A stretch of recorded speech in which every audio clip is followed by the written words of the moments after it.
Good evening. Those of you who have joined us for other lectures in the Earl Robinson lecture series for this academic year will no doubt realize that tonight's presentation is a little different. It's the only one not specifically about Salvation Army history or theology. In part, that's a reflection of the broad terms of the Robinson lectures. They can be about a number of different topics. And in part, it's a reflection of the wide-ranging scholarship the Booth University College faculty are involved in. I've been at Booth since 2007, and the intersection of faith and popular culture is only a small part of my research portfolio. I've presented and published on post-war British film, contemporary television, James Bond, Alfred Hitchcock, David Lynch. Our faculty generates original research in a variety of subjects: psychology, sociology, religion, literature, social work, business, and film studies. And it's a pleasure to join you today to talk about some of my research in early Christian science fiction. If you're interested in more on this subject, I'm one of a number of authors and scholars featured in a documentary, The Science Fiction Makers, which is currently playing in Canada on Super Channel.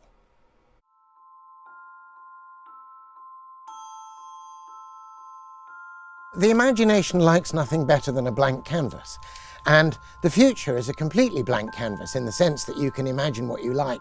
But of course, like most blank canvases, turn out to be mirrors of various sorts, in which we see reflected back, but from another angle, the issues of our own age.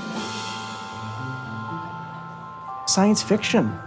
It's a form that really plays on the imagination, and it uses current developments to speculate about what things might look like in the future, or in some cases, the alternative past. Science fiction, television, film, and literature becomes a kind of sandbox for the imagination. It's a way of capturing the big questions of life. In some ways stirs up our awareness or our understanding of what it means to be human. It's alive!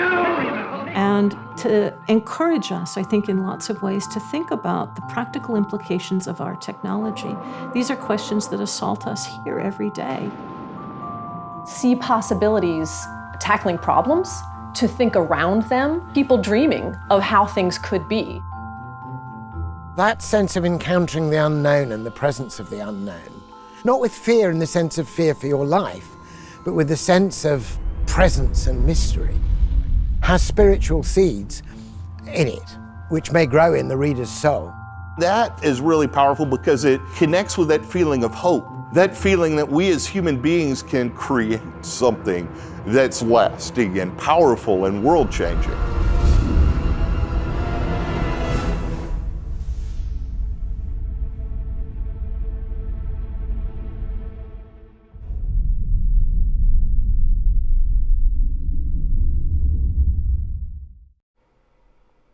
Tonight, I'm talking about two early science fiction writers whose faith helped shape the way they wrote and used science fiction.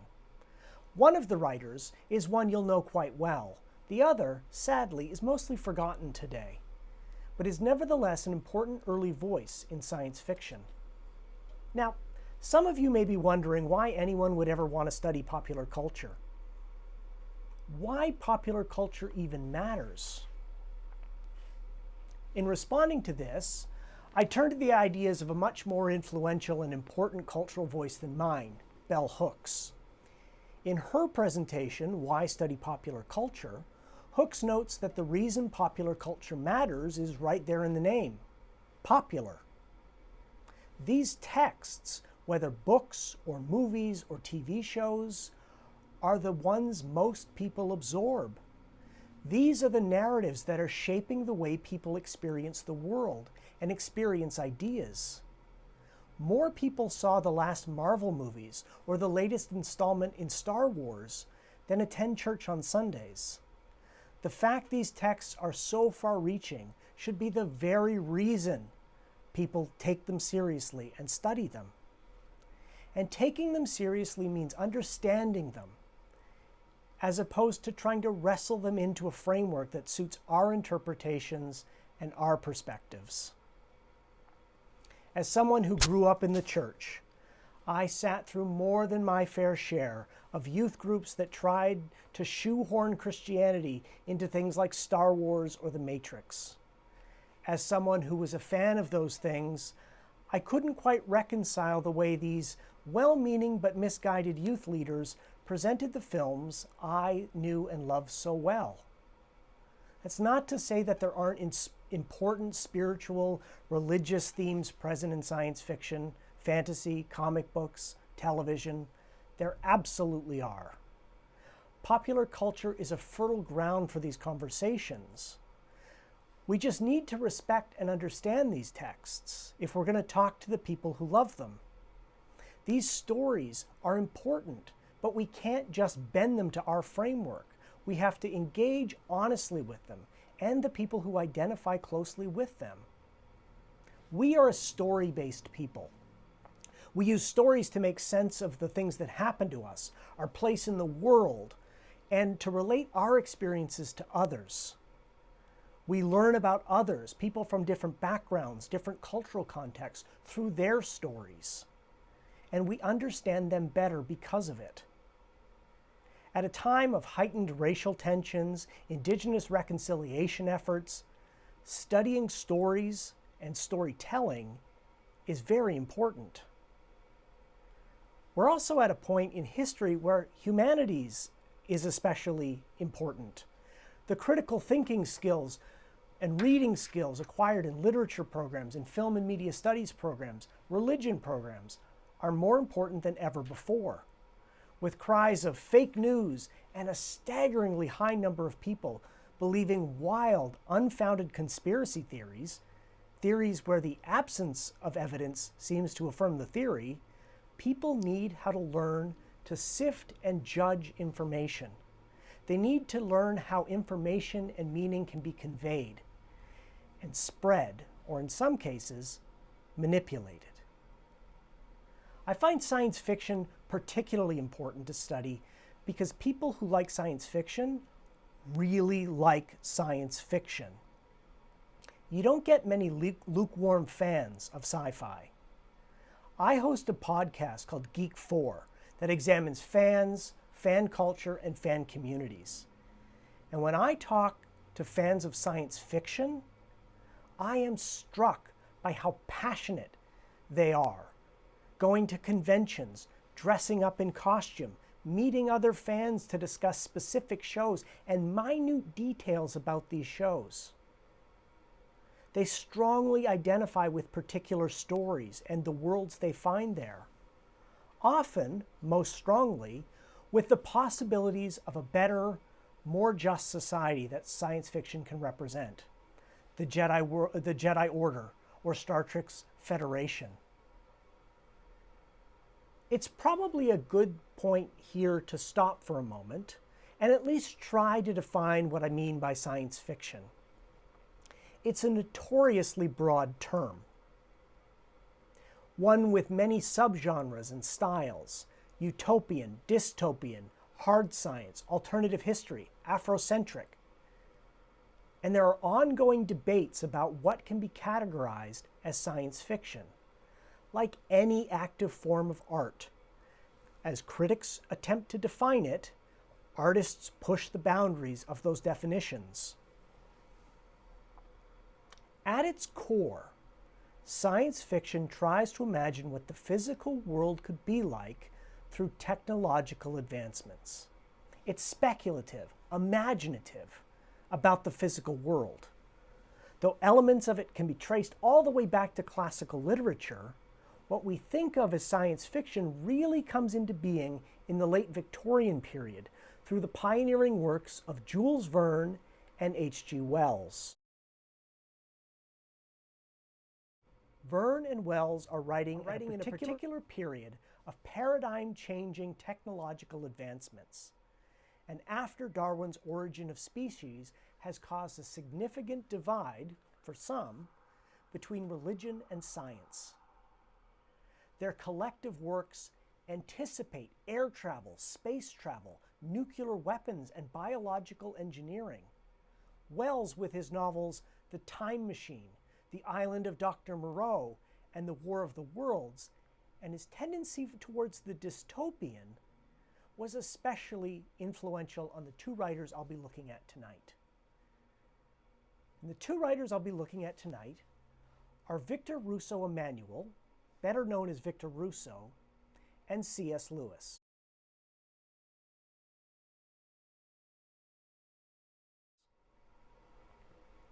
Both Russo and Lewis respond to and challenge Wells's technological materialist perspective, suggesting that in order for humanity to flourish, science and religion, in both their cases Christianity explicitly, must work in unison.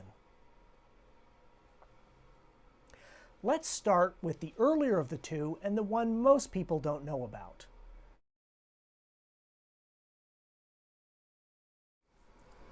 Victor Rousseau Emanuel was born Igvidor Rousseau Emanuel in 1879 into a Jewish home in England.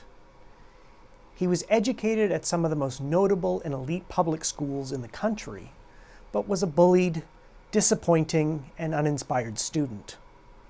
His failure to perform academically led to a lifelong estrangement from his demanding father. Young Victor's reading was eclectic and expansive. Adventure stories, mythology, pseudo-scientific spiritualism. After an unsuccessful college career, Victor emigrated to South Africa to try his hand at journalism. He soon found work as a writer of short stories for many of the popular magazines that were in fashion at the time. To pursue his literary ambitions, Victor moved his family around the world, to the United States, to Canada, and back to England.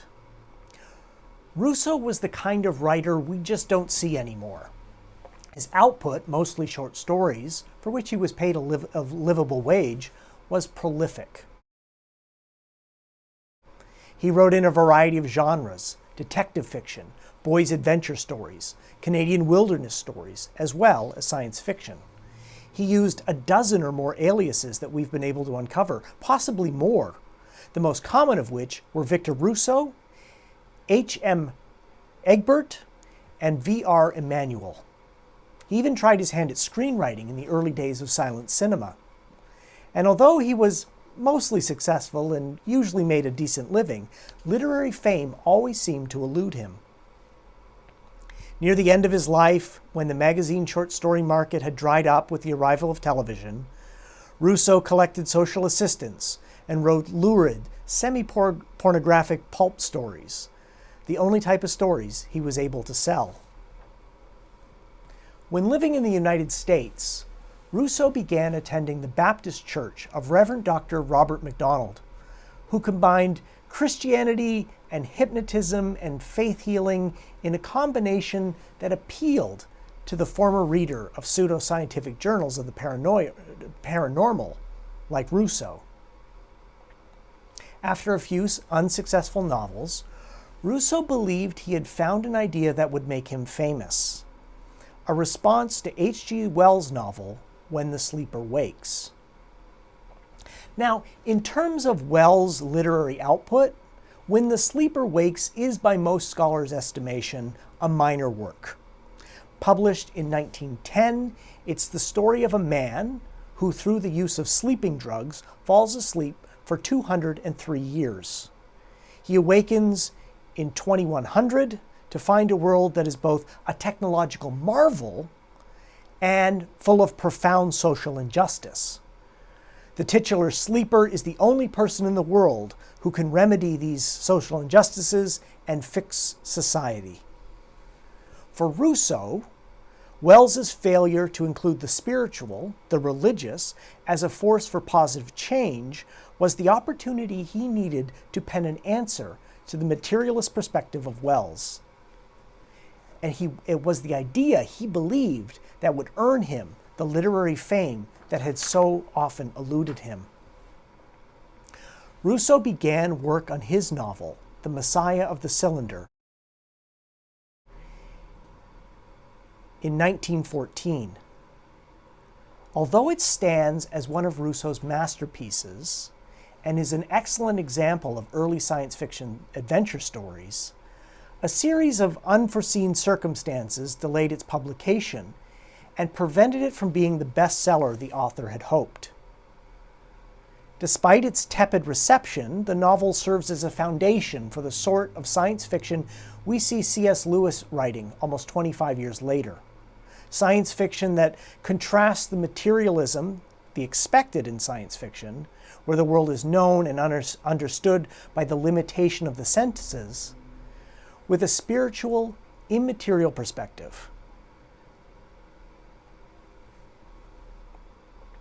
When the novel was finished, Russo had difficulty finding a publisher. Several top popular magazines expressed interest, but none could find space in their already full publishing schedules. This was also the time of the Great War, which was raging on in Europe, and unimaginable numbers of young men were killed with grotesque technological advancements in weaponry. The public appetite for tales of dystopian futures waned. Who wants to imagine a future when they're in the midst of a dystopian present? It was 1917 before a publisher was secured, 7 whole years after Wells's original novel. That, The Distance from Wells, and the war saw the Messiah of the Cylinder fail to capture the public's interest. The novel did well enough to justify several more printings in the years to follow, but publishers, nervous that the word Messiah in the title could potentially turn off non-religious readers, asked Russo to both edit the story down and change the title. It was called The Apostle of the Cylinder for the 1918 printing. Russo challenges the idea that science alone can improve society, and that humanity will be better through technology and technological advancement, because science cannot improve the human spirit. This is articulated early on in the novel, during a dinner between 3 colleagues of the Biological Institute. The first, the keen, fanatical Lazaroff, who is described as a man who would welcome the chance to proclaim a holy war for science and die on the front rank. The second, Sir Spothforth, the director of the Institute, and the first to articulate a perspective of faith tempering science. And finally, Arnold Pennell, the narrator and main character. In the early chapters of the book, Arnold's perspective shifts from aligning with Lazaroff's view of advancement at all costs to more closely aligning with Sir Spothforth's. For Spothforth, what Lazaroff fails to understand is that the compromised nature of man's moral nature and the role of Christianity, with its emphasis on caring for the weak and marginalized, plays in addressing moral nature. Interestingly, Russo identifies one of the main notable dangers of a solely materialistic world as being eugenics, which seeks to weed out inferior genes, often through the exclusion or extermination of people thought to be inferior. As Sir Spothforth says, if you eugenists only knew the dreadful crop of dragon's teeth that you are scattering today upon the fertile soil of the unthinking mind, because we, fortunately, live in the millennial lull of a transitional age, you think that human nature has changed, that the fury of the Crusades will never be renewed in fantastic social wars, and the madness of religious fratricide in the madness of science become faith. All the old evils are laying low, lurking in the minds of men, ready to spring forth with all their ancient fury when the wise and illogical compromises evolved through the centuries of experience have been discarded. For without Christianity, the moral nature of man will be where it has been in ages past. Social and economic readjustments leave it unchanged. In other words, technology and science does not do anything to advance or correct our failed, brutal human nature. The worst of our impulses, according to Russo, The impulses towards violence and power are not changed or improved because of technology. There needs to be a complementary perspective, an immaterial spiritual perspective that betters our souls. I think it's quite noteworthy that when Russo, completing this novel and sending the manuscript to various publishers, the profound example of man's inhumanity to man, the Great War, was in full swing. As the novel proceeds, Lazaroff tricks Arnold into a cryogenic chamber, freezing him for 100 years. The world Arnold awakens to is one Lazaroff imagined. People are divided and categorized according to ability, head size, and defectiveness in the pursuit of physical and mental perfection. The great English universities, Oxford and Cambridge, have been closed, no doubt because of their emphasis on humanities and liberal arts. History, prior to 1945, an interesting date that Russo chooses, is taught, although Arnold learns that in 1945, democracy initiated the millennium by bursting all the dikes. Millions were slain. Paris, London, Berlin, New York, Chicago, Winnipeg were burned to ashes, with scores of other cities. Peace was restored 15 years later by a few military chiefs who came into power owing to the universal exhaustion. At that time, whole populations were turning cannibal. All organized industries had been destroyed. The path for reconstruction was clear.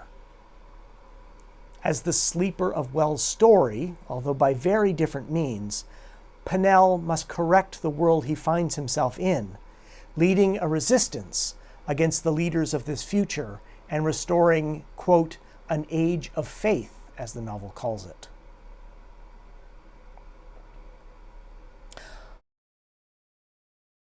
Unlike Victor Rousseau Emanuel, who so few people know, C.S. Lewis needs much less an introduction. I'm fairly confident that the majority of you will have read something by C.S. Lewis, whether the wildly popular Chronicles of Narnia series, perhaps in A Course with Me, the Screwtape Letters, Mere Christianity, or any number of the dozens of books Lewis published in his lifetime or were published posthumously after his death in 1963. Some of you will, no doubt, have read the Ransom trilogy. Lewis was arguably the most important and influential Christian apologist of the 20th century. He was the voice of Christianity on the BBC. As a professor of English literature, Lewis knew how to relate complex ideas and truths to his audience. English professors. But before he made his name as an apologist or as a beloved writer of children's stories, Lewis wrote science fiction. As a child, Lewis's reading was, like Rousseau's, expansive and eclectic. He had the run of his father's library and immersed himself in the books he found there. Norse and Greek mythology, adventure stories, romances, and science fiction. Lewis read science fiction throughout his life. He was a lifelong fan, and they appealed to him as the kind of adventure stories that he liked. He saw a kinship between science fiction and the stories of knights and dragons. His decision to write a science fiction novel came as a result of a conversation with his friend J.R.R. Tolkien. Like Lewis, Tolkien enjoyed science fiction, and they decided that as fans of the genre, they should try their hand at writing a tale of space travel and a tale of time travel. Tolkien got time travel, a story he never finished, and Lewis got space travel, which became the first of his science fiction trilogy, Out of the Silent Planet. What often strikes current readers of Lewis's science fiction, especially those who identify as sci-fi fans, is Lewis's general lack of concern for technological details or speculation. Written in the mid-1930s, decades before any space travel was possible, Lewis has his characters fly to Mars. Science fiction fans also struggle with Lewis's use of the miraculous, The magical, in the third book, Merlin appears, and his allegiance to medieval astronomy. But for Lewis, science fiction is a means of revealing something he feels compelled to share. And the Ransom trilogy has been described as Lewis's attempts to awaken longings in the hearts of his readers and point them to what he saw as the object of that longing, for him, Christ. Over the course of 3 novels, Out of the Silent Planet, Perelandria, and That Hideous Strength. One of the difficulties of a presentation of this sort, where I can't be sure how many of you have read the novels or how well some of you know the novels, is balancing the levels of detail, especially when trying to talk about 3 novels. Unlike a classroom setting, where I can be assured at least some of you have done the reading, and we can spend time in close textual analysis, I recognize that I need to keep my observations at a more general level. So for the sake of clarity, and for your benefit, I'm going to confine most of my observations to Lewis's first novel, Out of the Silent Planet, with a few thoughts on the last novel, That Hideous Strength.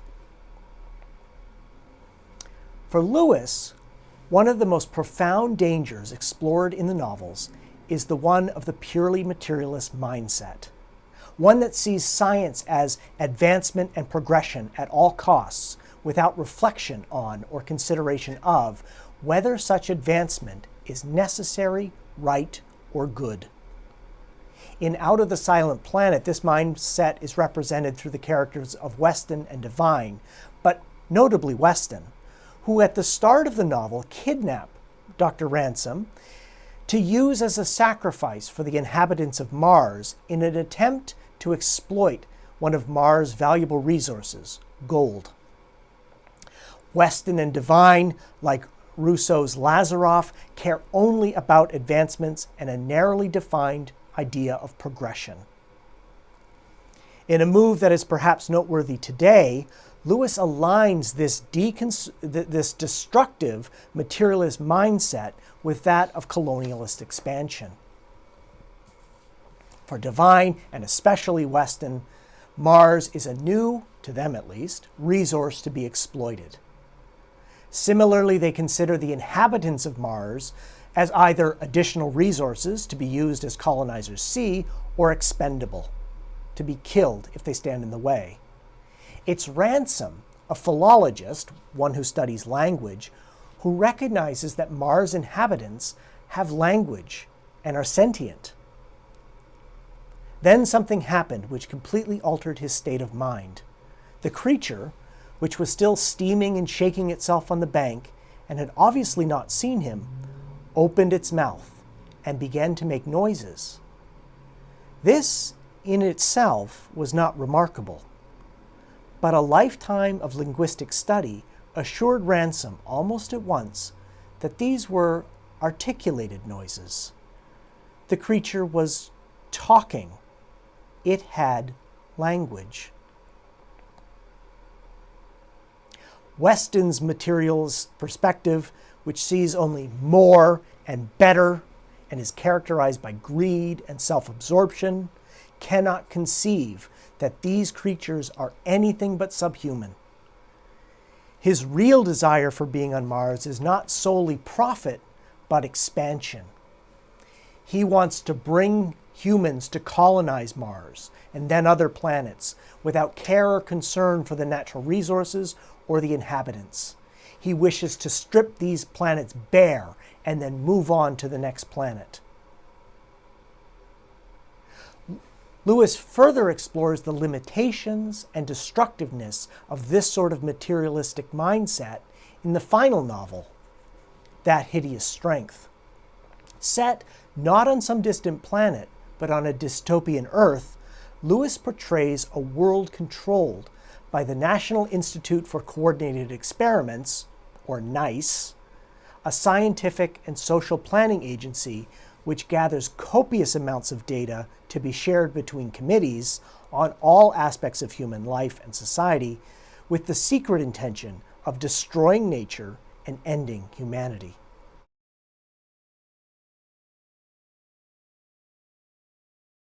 The faith of Victor Rousseau Emanuel and C.S. Lewis shaped much of their writing. Their science fiction is formed by their unease with the sort of materialist mindset commonly is seen in science fiction, and their unwillingness to accept that science alone can advance humanity. For both Rousseau and Lewis, the physical world, without attention to the spiritual, is destructive and damaging. Of course, this is not to say that science fiction lacks any theological or spiritual dimension. Despite usually prioritizing the material world, technological advancement, we can see deeply challenging and engaging discussions of the immaterial in the works of Frank Herbert, Ursula Le Guin, Madeline L'Engle, Isaac Asimov, Walter M. Miller Jr., Kurt Vonnegut, and a host of other science fiction writers, or in the worlds of Star Trek or Doctor Who or Star Wars. Science fiction is a rich ground for conversation, if we're prepared to listen. Thank you.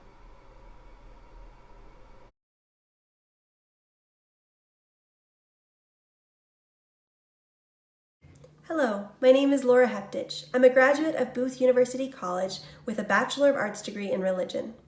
I'm currently enrolled full-time at Yale Divinity School, working on a Master of Arts in Religion with a concentration on the Hebrew Bible. I'd like to share my story of how Booth prepared me to study at Yale. During my time at Booth, I was able to take a diverse range of courses that prepared me for further study. These courses included church history and the history of Christian thought to understand church traditions and leading figures.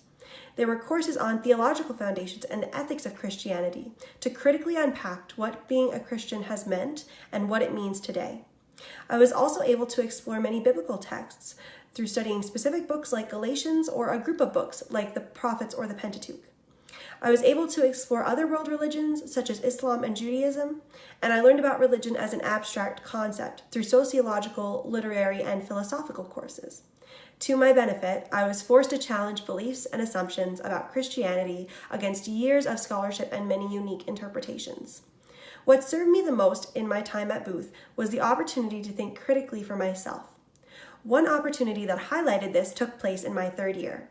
Because Booth is a smaller institution, I was able to take part in an independent study with just myself and my professor, where I conducted much of my own original research and offered a close primary reading on the wisdom texts in the Hebrew Bible. This course was really what pushed me to consider further study at the master's level. I applied to Yale Divinity School because of the suggestion of a former Booth professor. I decided to concentrate on the Hebrew Bible because I had been inspired by my wisdom course and wanted to learn more about how the Old Testament can and should be read in a 21st century Christian. I'm now finished one semester at YDS and I'm already learning so much in my classes. I am thankful for the professors and mentors at Booth that pushed me to continue my studies and sparked the flame in me to learn. Thank you.